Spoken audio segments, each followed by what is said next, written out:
Bismillahirrahmanirrahim. Alhamdulillahi rabbil alamin. Wabihi nasta'in ala umurid dunya waddin. Wassalatu wassalam ala sayyidina Muhammadin al-amin wa ala alihi wa sahbihi wa tabi'in wa man tabi'ahum bi ihsan ila yaumiddin, amma ba'd. Faqad qala al-muallif al-imam Abu Hamid Muhammad bin Muhammad al-Ghazali rahimahullah wa nafa'ana bi ulumihi fid dharain, amin. Adapun sebab-sebab makna yang 6 macam ini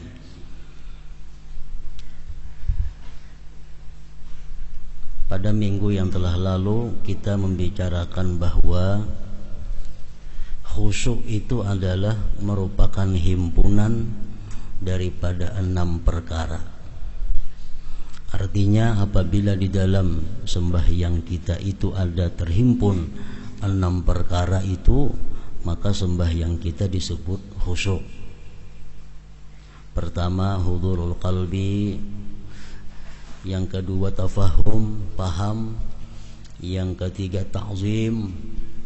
Yang keempat, haibah. Yang kelima, raja. Yang keenam, haya, malu.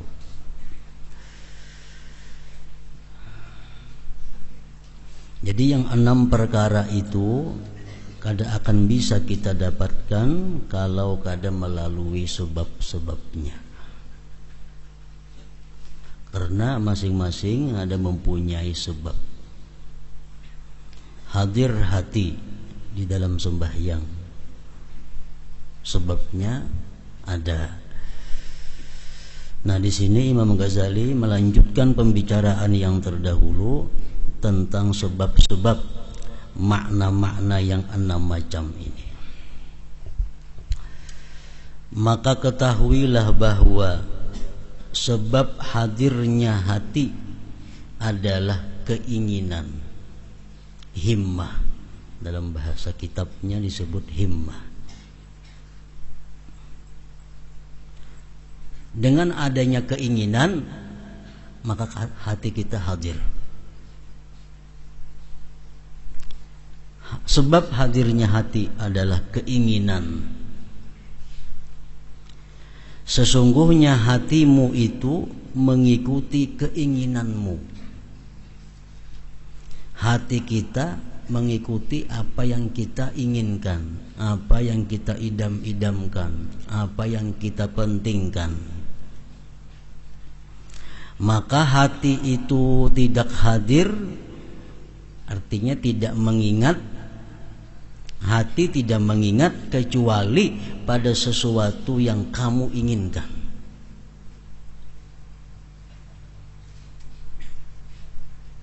Hati kita kadang mengingat, hati kita kadang hadir kecuali pada sesuatu yang kamu inginkan. Maka manakala sesuatu urusan menjadi keinginanmu, maka hadirlah hati padanya, maka ingatlah hati padanya. Ia kehendaki atau ia enggan, mau kada mau, artinya hati kita itu mengikuti apa yang kita inginkan, mau kada mau. Kita hendak makan, contohnya ingin makan. Nah, kita bawa sembahyang. Kita bawa sembahyang, pasti hati kita itu ingat makan. Kenapa? Karena keinginan kita hendak makan. Kita alihkan, tabulik pulang hendak makannya. Kita alihkan pulang hati, tabulik lagi hendak makan. Nah, itu orang nang hendak makan. Orang hendak kawin sama, pikirannya pasti kawin. Dialihkan ke lain, tabulik pulang gini kasih itu. Kalau diubah-ubah itu sudah tabiatnya, mau kada mau. Itulah hati manusia. Ia ditabiatkan, hati itu ditabiatkan atas demikian itu dan ditundukkan padanya. Hati sudah diciptakan Allah, demikian peraturannya. Selalu ingat apa yang diingin, selalu ingat apa yang dikehendaki, selalu ingat apa yang diidam-idamkan.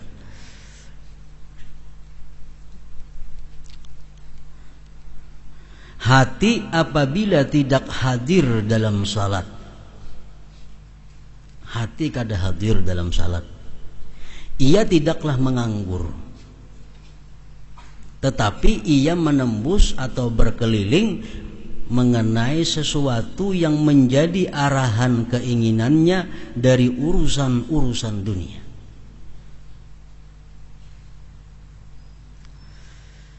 Nah, jadi sebab hati itu bisa hadir, keinginan. Karena hati kadang-kala terlepas daripada keinginan. Apa yang kita inginkan, hati ingat. Apa yang kita idamkan, hati ingat. Nah, jadi sebab hadirnya itu hati adalah keinginan.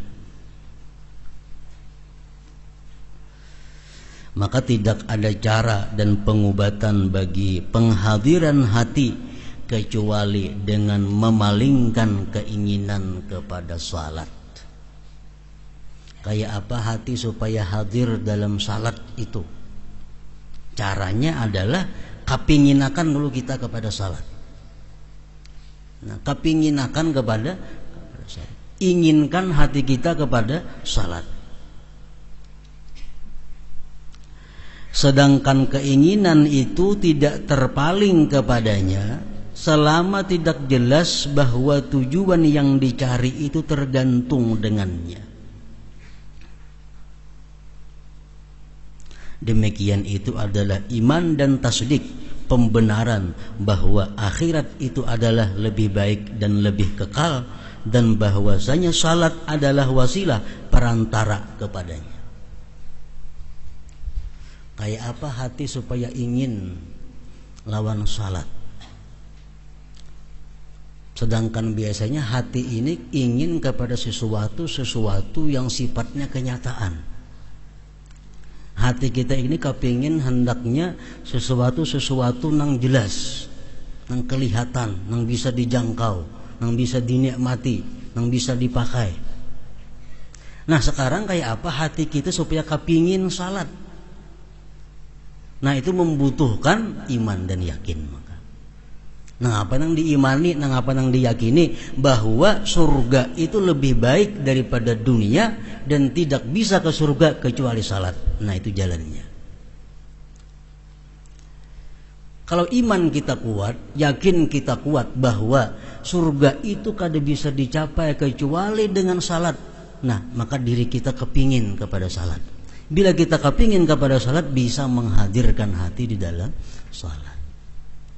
Selama kita masih berpikir bahwa keadaan-keadaan dunia ini lebih menggiurkan daripada keadaan akhirat, selama kita masih berpikir bahwa duit 100.000 itu berharga daripada surga, kita kada akan bisa menghadirkan salat di dalam hati kita waktu salat itu.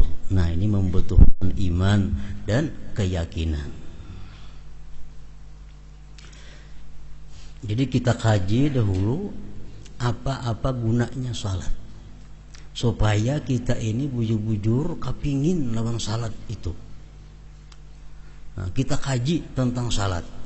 Umpamanya ada hadis yang mengatakan as-salat imaduddin, sembahyang tiang agama. Barang siapa sembahyang berarti mendirikan agama. Siapa kada sembahyang berarti hadamaddin, merubuhkan agama. Itu pentingnya salat. Ada lagi hadis yang mengatakan barang siapa nanti di akhirat salatnya diterima oleh Allah, amalan yang lainnya ikut diterima. Kalau salatnya tidak diterima oleh Allah, yang lainnya pun rubuh. Kita kaji tentang gunanya salat, tentang pentingnya salat, supaya hati kita ini ingin dengan salat itu.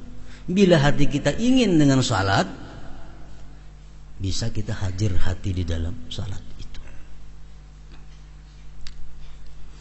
Nah, itu membutuhkan iman, keyakinan tadi. Lain kayak makanan. Nah, makanan itu terasa nyamannya, terasa manisnya, terasa lezatnya, kita kepingin. Nah, kalau kita hendak makan, karena kita sudah tahu, sudah jelas makanan itu nyaman, menghilangkan lapar dan sebagainya, lalu hati kita hadir kepada makanan itu. Nah, sedangkan sembahyang ini kenikmatannya di akhirat kayaknya, maka itu perlu keyakinan dan iman tadi. Kalau kita takut dengan neraka dan kita hendak bujur-bujur masuk surga, sedangkan masuk surga kada bisa dicapai kalau kita kada salat, nah maka kita bisa salat. Karena kunci surga adalah salat. Kunci surga adalah sembahyang.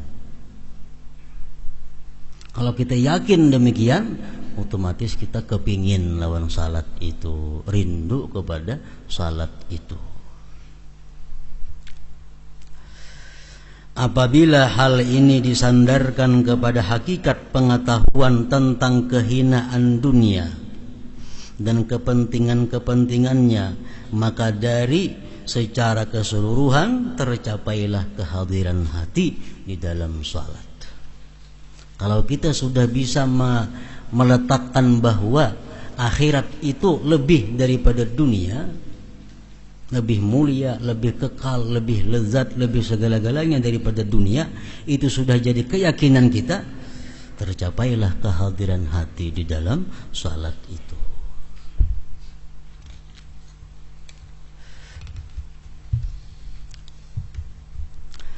Dan dengan alasan seperti ini, hadirlah hatimu apabila kamu hadir di hadapan sebagian pembesar dunia, maksudnya raja-raja dunia, orang yang tidak mampu untuk membuat mudarat dan memberikan manfaat kepadamu.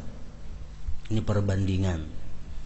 Kalau kita misal berada di hadapan bupati atau di hadapan presiden, kita berada di hadapan beliau itu, kita kada ingat lagi segala-galanya. Kita kada ingat lagi rumah kita kada ingat lagi toko kita, kada ingat lagi kebun kita, kada ingat lagi anak kita, bahkan rasa sakit yang di awak pun kada terasa lagi. Kenapa? Karena fokus perhatian kita itu menghadapi sang presiden ini. Nah, padahal presiden itu kada bisa memberikan manfaat dan mudarat kepada kita. Jadi kalau kita bisa hadir hati di hadapan seperti itu, nah macam itu contohnya. Apabila seorang hamba tidak dapat hadir hatinya ketika munajat dengan maharaja dari seluruh raja-raja yang di tangannya kerajaan bumi dan kerajaan langit, mulki dan malakut, kemanfaatan dan kemudaratan, maka janganlah kamu mengira bahwa itu mempunyai sebab selain lemahnya iman.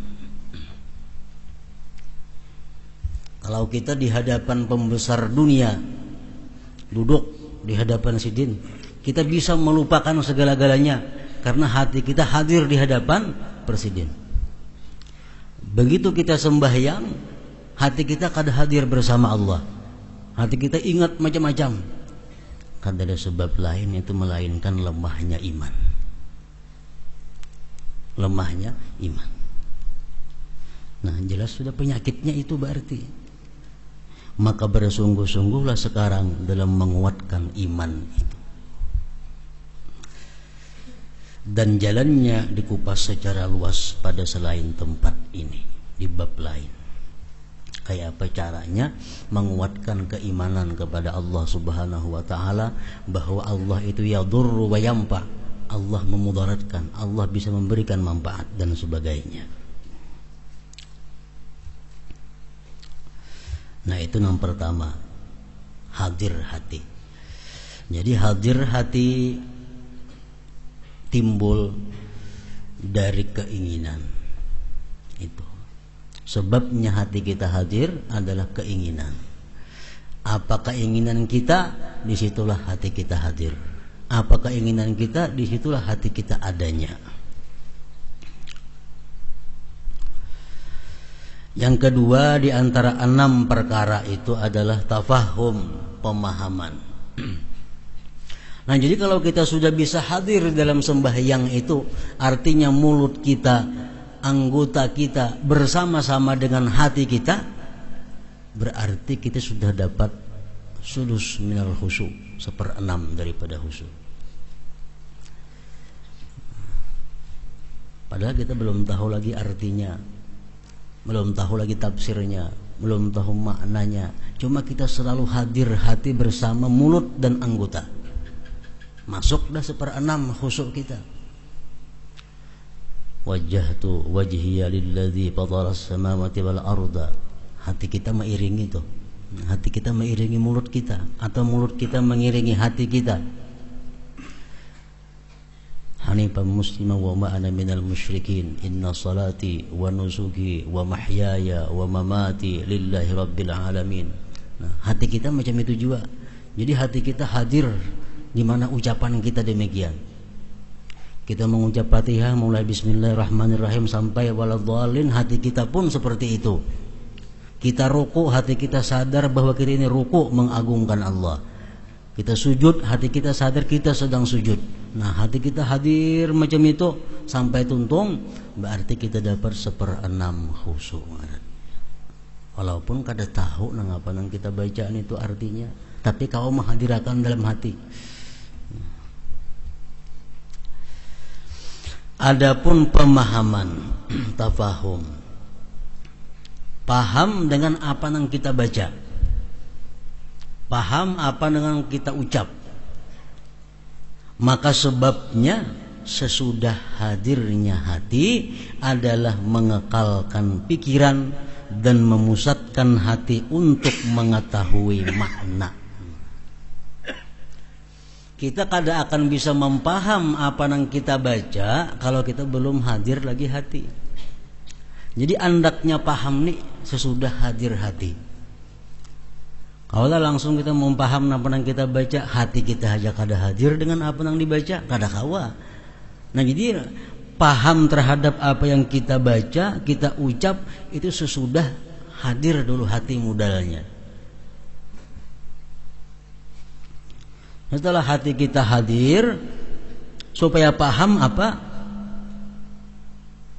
Belajar mengetahui makna-makna. Belajar mengetahui makna-makna.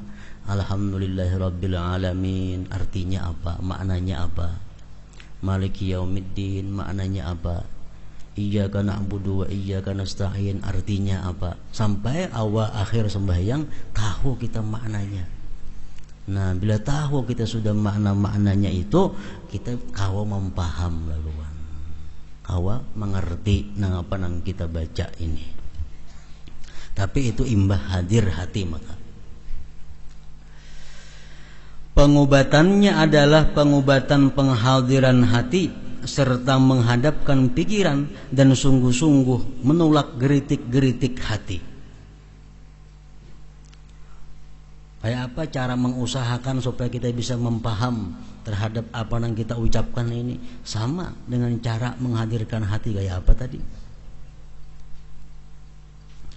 Pengobatan untuk menolak geritik-geritik hati yang menyibukkan adalah memutuskan bahan-bahannya. Memutuskan bahan-bahannya, memutuskan bibit-bibitnya. Makanya itu ujar Nabi, kalau orang dihidangkan makanan, dia hendak makan, jangan sembahyang, makan dulu. Nah, makan itu apa? Memutuskan bibit-bibitnya. Kayaknya belum kada makan, bibitnya itu ada, timbul geritik di hati keingatan makanan itu. Memutuskan bibit-bibitnya, bahan-bahannya. Hendak bakami sembahyang, amun dibawa sembahyang kena geritik hati pasti bakami itu ada. Putuskan bibitnya di mana, bakami akan dulu. Nah, itu. Saya maksudkan melepaskan diri dari sebab-sebab yang mana geritik-geritik itu tertarik kepadanya. Orang bisi kios sembahyang, timbul kena geritik hatiku. berusia barang kok diambil orang, berusia kena ada yang mencupit, ada yang mengambil. Nah, nang dulu sembahyang kunci kios tutup, hanya sembahyang itu memutuskan bibit ngarannya, supaya jangan ada keganangan, kehilangan dan sebagainya.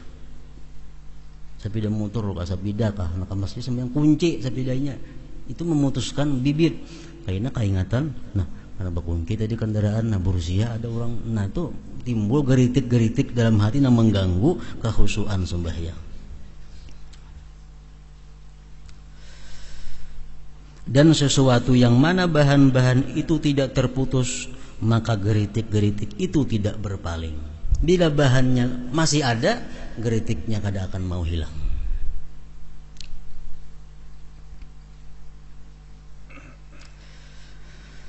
Barang siapa yang menyukai sesuatu, maka ia memperbanyak menyebutkannya. Menyebut orang yang dicintai itu secara pasti masuk ke hati. Menyebut Allah pasti masuk ke hati.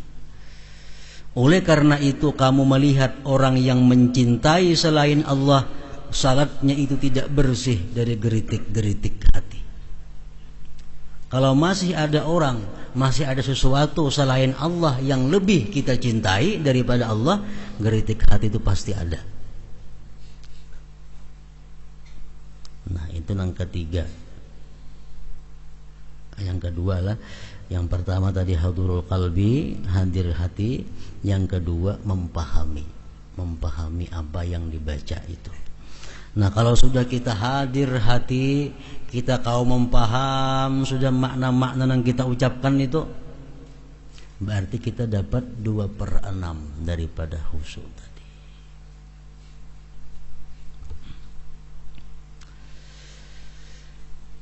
Yang ketiga, pengagungan, ta'zim.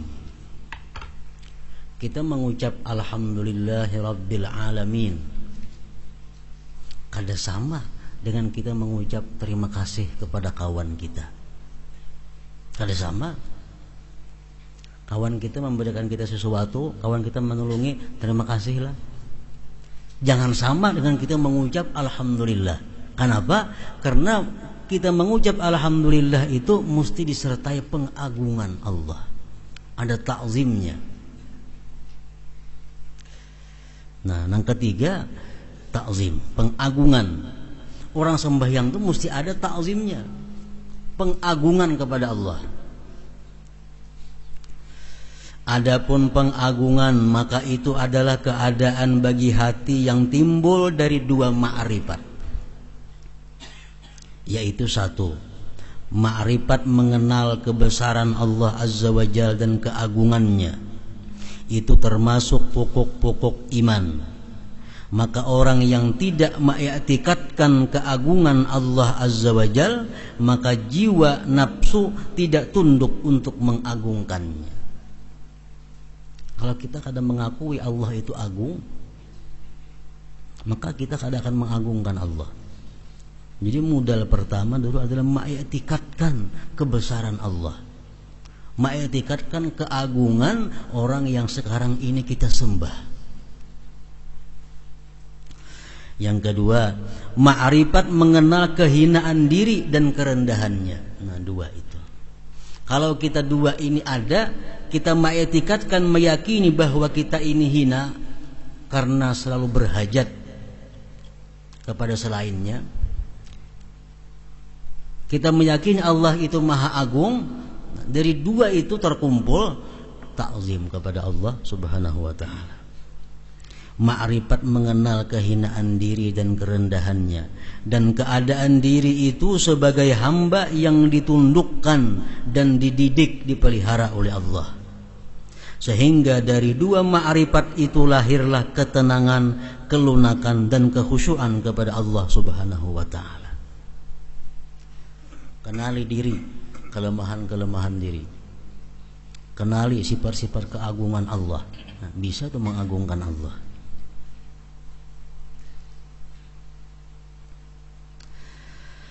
Lalu hal itu diungkapkan dengan ta'zim, pengagungan. Selama pengenalan kehinaan jiwa belum bercampur dengan pengenalan keagungan Allah, maka tidak teratur keadaan pengagungan dan kehusuan itu. Kada hasil, kada akan dapat.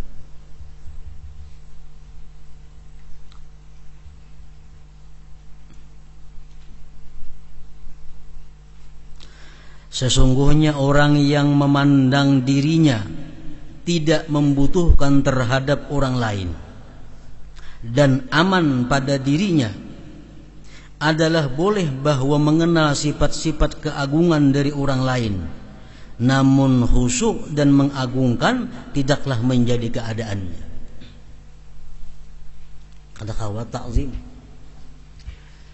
orang yang merasakan dirinya cukup, orang yang merasakan dirinya mampu, orang yang merasakan dirinya kuat, walaupun dia mengetahui Allah itu agung, kada bisa mengagungkan Allah.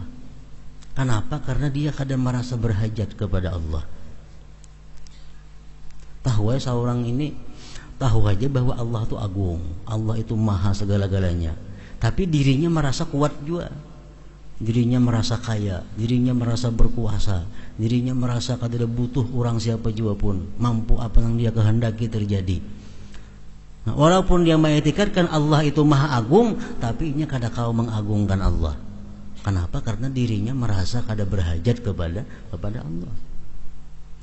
Nah, kalau kita merasa diri kita ini hina, diri kita ini berhajat kepada Allah, kita tahu Allah punya sifat yang agung, nah di situ kawa kita mengagungkan Allah Subhanahu wa taala. Karena karinah yang lain, yaitu mengenal kehinaan diri dan berhajatnya itu tidak menyertainya. Kada kau mengagungkan. Nah, jadi kita membaca Al-Quran lain dengan membaca surat-surat dunia, karena itu ada ta'zimnya.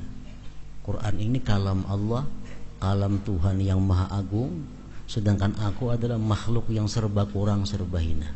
Jadi begitu membaca Al-Quran, ada ta'zimnya, ada mengagungkannya. Adapun haibah, nah yang keempat haibah dan khauf, takut, maka itu adalah keadaan diri yang timbul dari ma'rifat, mengenal kekuasaan Allah, kegagahan dan keterlaksanaan kehendaknya Allah padanya, serta kurangnya peduli Allah padanya. Allah kada peduli lawan kita. Kita hendak dimatikannya, hendak dimiskinkannya, hendak digatuhkan, Allah kada peduli. Itu membuat kita takut lawan Allah. Dan sesungguhnya seandainya dia membinasakan orang-orang yang terdahulu dan orang-orang kemudian, niscaya tidak berkurang dari kerajaannya satu atom pun. Sekecil apapun kada berkurang kerajaan Allah. Andai kata bumi dimusnahkan oleh Allah, kada ada lagi orang di bumi nang sembahyang, nang berzikir, sedikit pun kada mengurangi kekuasaan Allah, kerajaan Allah. Ini disertai menelaah apa yang berlaku pada para nabi dan para wali dari musibah-musibah dan bencana yang beraneka macam, dalam keadaan mampu untuk menolak. Lihat, Allah memberikan hukuman kepada satu kampung yang menentang Allah. Sekampungan mati, tapi nabi-nabi diselamatkan Allah.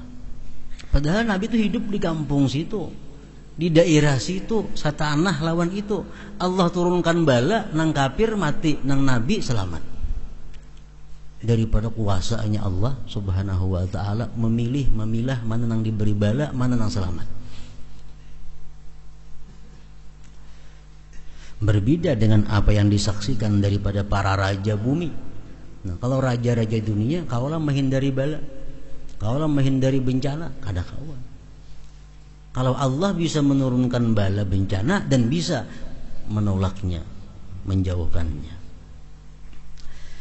Secara jumlah, setiap kali ilmu tentang Allah itu bertambah, maka bertambahlah takut dan haibah kepada Allah. Makin kita gali tentang Allah, tambah takut kita kepada Allah, tambah segan kepada Allah. Dan akan datang sebab-sebab tentang itu dalam Kitabul Khauf dari Rub'il Munjiyat karena di bab yang lain. Nah, jadi irama sembahyang itu hadir hati, paham dengan yang dibaca, takzim, itu tiga itu mutlak. Dalam bacaan apapun, dalam gerakan apapun, tiga ini mesti ada. Hadir, paham, takzim. Nah, sedangkan tiga berikutnya ini menyesuaikan irama. Kalau kita ingat kepada Allah itu ada tentang kedahsyatannya, tentang gagah perkasanya, takut kita kepada Allah. Itu sesuai apa yang kita baca ayat-ayat Al-Quran dalam sembahyang itu. Kadang-kadang takut, kadang-kadang harap, kadang-kadang malu. Cuma kalau tiga tadi hadir, paham, takzim, selalu ada di dalam gerak-gerik sembahyang itu. Yang kelima, adapun harapan. Maka sebabnya, kenapa kita mengharap Allah? Sebabnya adalah mengenal lutfillah azza wa jalla, kemurahannya, kemarataan, kenikmatan yang dikaruniakannya.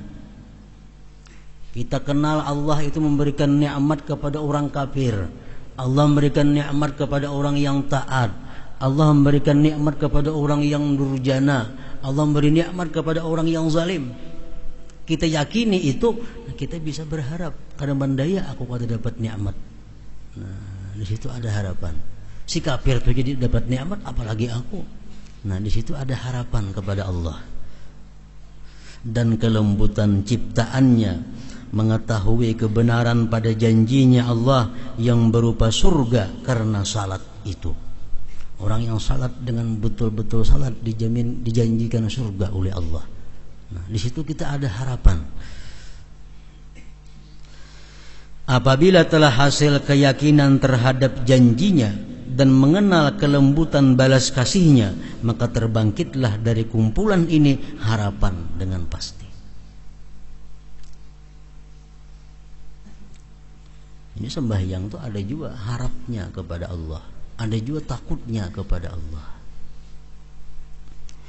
Yang keenam, dan adapun malu.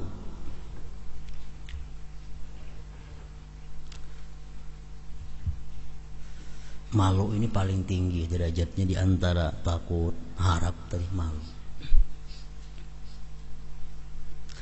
Malu kepada Allah Subhanahu wa taala kalau Allah melihat aku sedang berbuat nang kada baik. Malu kepada Allah kalau Allah sampai melihat aku di tempat maksiat. Malu kepada Allah kalau Allah melihat aku dalam keadaan berbuat yang diharamkannya. Nah, malu. Dalam sembahyang pun ada juga rasa malu kepada Allah. Di mana datangnya malu itu? Maka karena merasa taksir dalam beribadah, kurang, dan ia mengetahui kelemahan untuk melaksanakan besarnya hak Allah Azza wa Jalla. Hal itu dikuatkan oleh pengetahuan cacat-cacat diri, bahaya-bahaya nafsu dan kurangnya ikhlas. Mengetahui kotoran-kotoran yang masuk pada nafsunya, kecenderungannya kepada bagian dunia dalam seluruh perbuatannya, serta mengetahui besarnya apa yang dikehendaki oleh keagungan Allah Azza wa Jalla.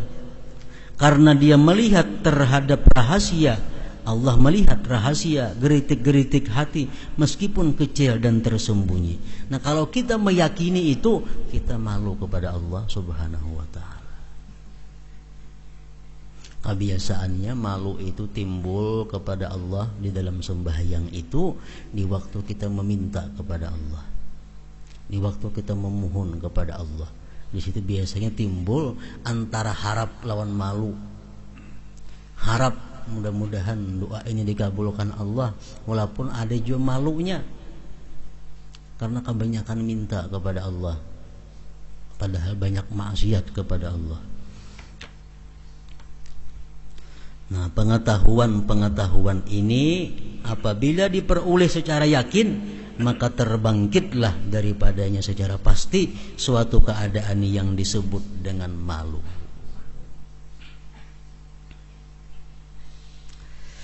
Nah, ini adalah sebab-sebab sifat-sifat ini yang 6 tadi. Setiap sesuatu yang dituntut untuk mencapainya, maka pengobatannya adalah menghadirkan sebab-sebabnya. Maka dalam mengenal sebab terdapat pengenalan pengobatannya. Selama ini kita sembahyang itu kadang mau hadir hati, artinya hati kita kadang sesuai lawan ruku sujud. Kadang-kadang hati kita awak kita sujud tapi hati kita bisa pindah mutur. Awak kita ruku, hati kita berubah. Nah, kada sesuai hati dengan gerak-gerik. Berarti hati kita kada hadir. Nah, pengobatannya itu kayak apa? Kalau kita hendak mengobati itu, kenali sebabnya. Kalau kita kada mengenali sebab, kita kada kau mengobatinya.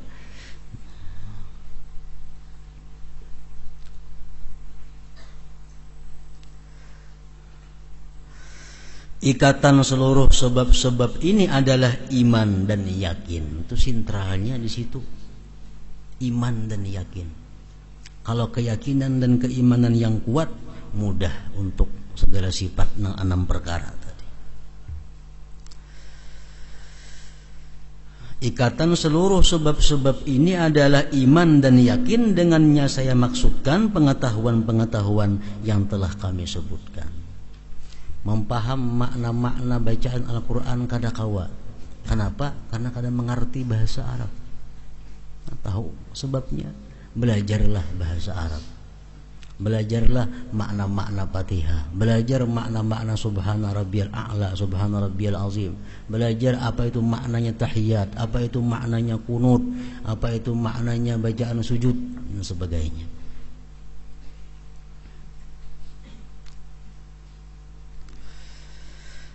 Pengertian keadaannya yakin adalah tidak adanya keraguan, dan pengetahuan-pengetahuan itu menguasai hati sebagaimana terdahulu pada penjelasan yakin dalam Kitabul Ilm.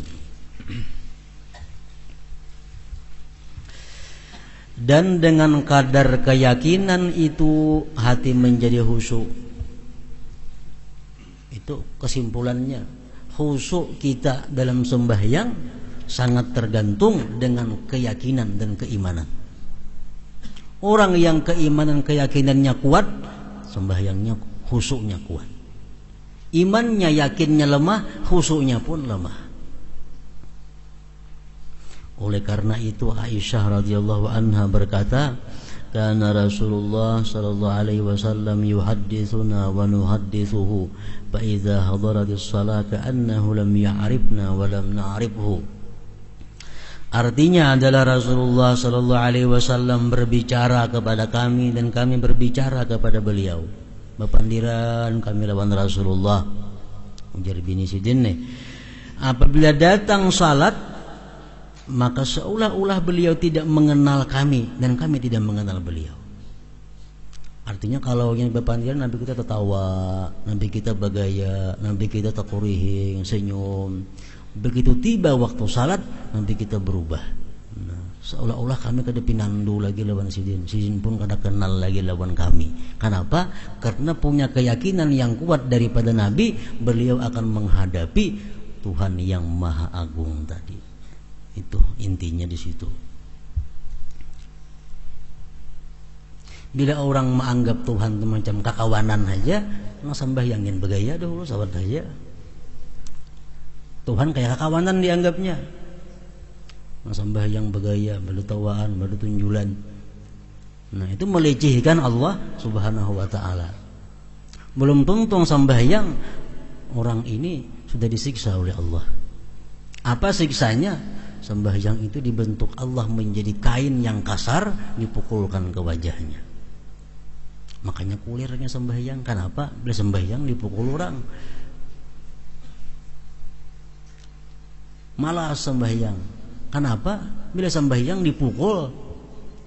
Cuma inya kada menyadari, dia kira malas tuh lah ngapakah, padahal Allah kada berkenan menghadapi inya, karena inya pun menganggap Allah macam kawan biasa aja, kada ada mengagungkan, kada ada ta'zim lawan Allah Subhanahu wa taala.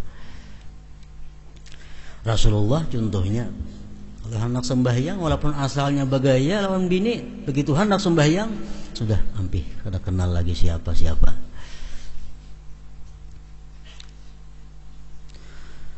Dan telah diriwayatkan bahwasanya Allah Subhanahu wa taala mewahyukan kepada Musa alaihi salam, wahai Musa, apabila kamu menyebut aku, maka sebutlah aku sedangkan kamu tergerak anggota-anggota badanmu.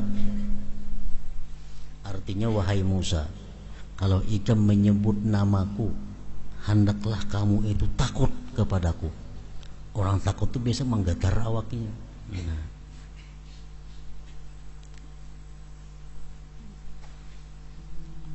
Dan jadilah kamu ketika mengingatku sebagai orang yang khusyuk dan tenang. Kalau kita sedang mengingat Allah, kita jangan terburu-buru. Dan apabila kamu menyebut aku, maka jadikanlah lidahmu di balik hatimu. Artinya hati lawan lidah itu seirama. Mulut mengucap Allah, hati pun Allah. Mulut mengucap la ilaha illallah, hati pun la ilaha illallah. Dan apabila kamu berdiri di hadapanku, maka berdirilah seperti berdirinya hamba yang hina, dan bermunajatlah kepadaku dengan hati yang takut dan lisan yang benar jujur. Dalam sembahyang kita mengakui wajjahtu wajhiya lilladzi fataras samawati wal arda. Wajjahtu wajhiya, aku hadapkan hatiku, lilladzi fataras samawat, bagi Tuhan yang mencipta langit dan bumi. Mulut kita mengakui itu, padahal waktu itu hati kita lupa kepada Allah. Itu ngarannya kada jujur dengan Allah Subhanahu wa taala.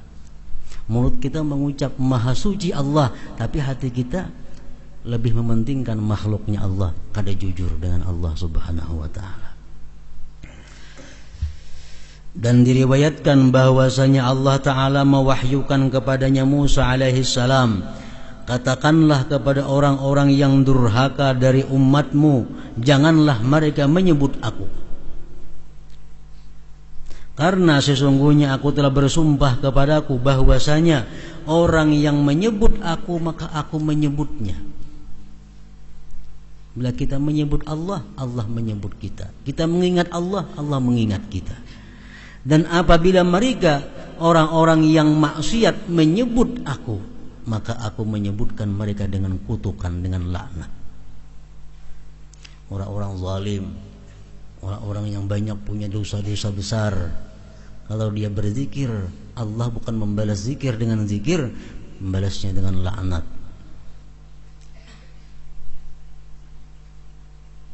Ini pada orang yang maksiat, durhaka, yang tidak lalai, lupa pada menyebutnya. Ini orang ahli maksiat berzikir khusyuk, dilaknat oleh Allah, dilaknat oleh Allah. Maka bagaimanakah apabila berkumpul antara lalai dan durhaka? Maksiat sudah banyak kepada Allah, berzikirnya lalai pulang, kada kau dibayangkan lagi. Orang yang banyak dosa berzikir khusyuk, dilaknat oleh Allah. Apalagi mana banyak dosa, mana berzikirnya pulang lalai, maginnya lagi. Nah, maka itu dianjurkan sebelum kita berzikir suruh sembahyang dahulu. Sebelum berzikir beristighfar, minta ampun dahulu kepada Allah Subhanahu wa taala. Sebelum berzikir baca macam-macam bacaan supaya kita bisa menjadikan zikir itu sebagai modal untuk Allah mengingat kita dengan rahmatnya, bukan dengan laknatnya. Berbuat maksiat, la ilaha illallah, la ilaha ada maulid itu. Bersihi dahulu diri kita, hanya menyebut Allah, Allah pasti membalasnya dengan rahmatnya. Dengan perbedaan makna-makna yang telah kami sebutkan mengenai hati, maka terbagilah manusia kepada satu, orang lalai yang menyempurnakan salatnya. Salatnya sempurna tuntung, tapi hatinya lalai. Namun hatinya tidak hadir sejenak pun daripadanya. Yang kedua, orang yang menyempurnakan dan hatinya tidak gaib, tidak lalai sejenak pun.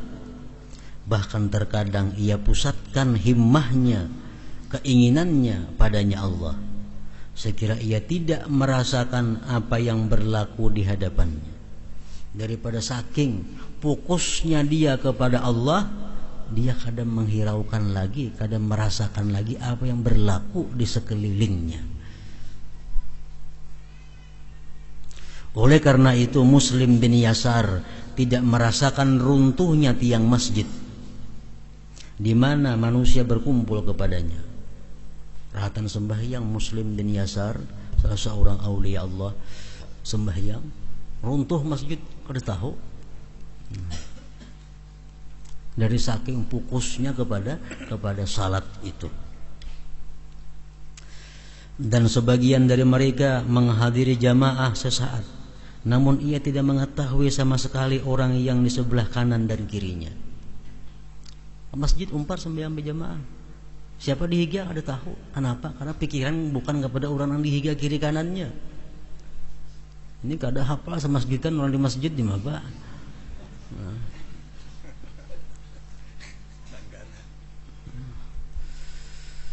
Namun ia tidak mengetahui sama sekali orang yang di sebelah kanan dan kirinya. Dan detak jantung Nabi Ibrahim sallallahu alaihi wasallam terdengar pada 2 mil di malam hari kalau beliau sembahyang. Dan sekelompok orang itu pucat wajah mereka dan gemetar pada waktu sembahyang itu. Tergantung kekhusyuannya, keyakinannya kepada Allah Subhanahu wa taala. Nah, seluruhnya itu dipandang tidak jauh. Artinya mungkin aja terjadi. Ya Muslim bin Yasar sembahyang rubuh kada tahu. Itu bukan mustahil. Umat kayak maulah kayak itu, bukan kayak itu pasti mau. Seluruhnya itu dipandang tidak jauh. Sesungguhnya kelipatan itu disaksikan pada himmah-himmah ahli dunia. Dan takutnya kepada raja-raja dunia, serta keadaan lemahnya mereka dan rendahnya bagian-bagian yang diperoleh dari mereka. Raja-raja dunia nih, amun kita menghadap sidin, berapa ada diberi sidin kita, berapa ada digaji sidin. Tapi kalau kita berhadapan sidin, kadang-kadang kita hadirnya luar biasa.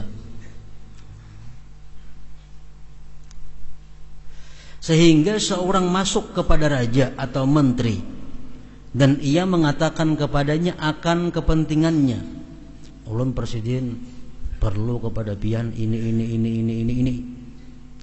Ya, depan presiden nih. Kemudian ia keluar kantor presiden. Seandainya ia ditanya tentang orang yang di sekeliling presiden atau tentang pakaian raja, niscaya ia tidak mampu untuk memberitakannya. Siapa-siapa di dalam kantor teh aku kada tahu lagi nah, ada perhatikan. Presiden teh baju napa? Ada perhatikan juga aku. Daripada saking fokusnya bapandir lawan sang presiden tadi. Itu mungkin terjadi. Kenapa? Karena kesibukan himmahnya, keinginannya dengan raja itu. Bukan pakaian raja yang dipandangnya dan bukan hadirin di sekitarnya. Itu banyak kita. Saking asiknya kita memikirkan sesuatu nang lewat di hadapan kita kada tahu siapa tadi. Adalah orang nang serumah kada tahu. Daripada saking malamun tuh asiknya memikirkan nang apa kan dipikirkan. Itu bisa terjadi. Maka itu juga orang sembahyang nama jam tadi, saking fokusnya hati kepada Allah Subhanahu wa taala. Maka bagian masing-masing orang dari salatnya adalah menurut kadar takutnya, khusyuknya dan pengagungannya. Sesungguhnya tempat pandangan Allah yang maha suci adalah hati, bukan zahir gerakan-gerakannya. Oleh karena itu sebagian sahabat radhiyallahu anhum berkata, manusia akan dikumpulkan pada hari kiamat menurut perasaan perilaku mereka dalam salat dan ketenangan dan keheningan, dan dari adanya kenikmatan dan kelezatan dengan salat itu. Di padang mahsyar panasnya luar biasa, paluh manusia sampai banjir. Orang-orang nang salatnya tenang, salatnya khusyuk, salatnya nikmat, di padang mahsyar akan menemui seperti itu kenikmatan, kelezatan dan kemudahan. Jadi kayak apa kita kayaknya di padang mahsyar tergantung kayak apa sembahyang kita di dalam dunia ini. Kalau dalam dunia sembahyang kita nyaman, dalam dunia sembahyang kita tenang, di padang mahsyar pun kita macam itu. Itu cerminannya, ujar para sahabat Nabi kita. Sungguh kata-kata sahabat itu benar, karena setiap orang itu dikumpulkan atas sesuatu yang ia mati padanya, dan ia meninggal atas sesuatu yang mana ia hidup padanya. Dalam keadaan itu dipelihara keadaan hatinya, bukan keadaan orangnya. Dari sifat-sifat hati dibentuklah gambaran di negeri akhirat.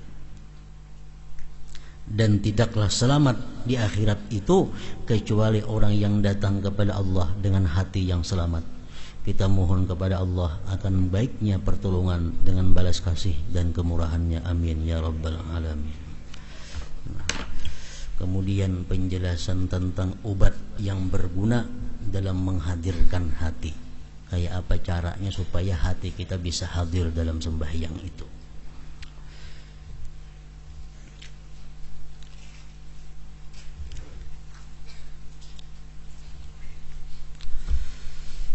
Dalam zikri fa'alam annahu la ilaha illallah Muhammadur Rasulullah, la ilaha illallah Muhammadur Rasulullah, la ilaha illallah Muhammadur Rasulullah, la ilaha illallah, la ilaha illallah, la ilaha illallah, la ilaha illallah, la ilaha illallah. Allahu Allah, Allahu Allah, Allahu Allah, Allahu Allah, Allahu Allah, Allahu Allah, Allahu Allah, Allahu Allah, Allahu Allah, Allahu Allah, Allahu Allah, Allahu Allah, la ilaha illallah Muhammadur Rasulullah, la ilaha illallah Muhammadur Rasulullah, la ilaha illallah Muhammadur Rasulullah, la ilaha illallah. Al-Fatiha. إياك نعبد وإياك نستعين اهدنا الصراط المستقيم صراط الذين أنعمت عليهم. فيا أيها الرجل منه شفاعة صلوا عليه وسلموا تسليما.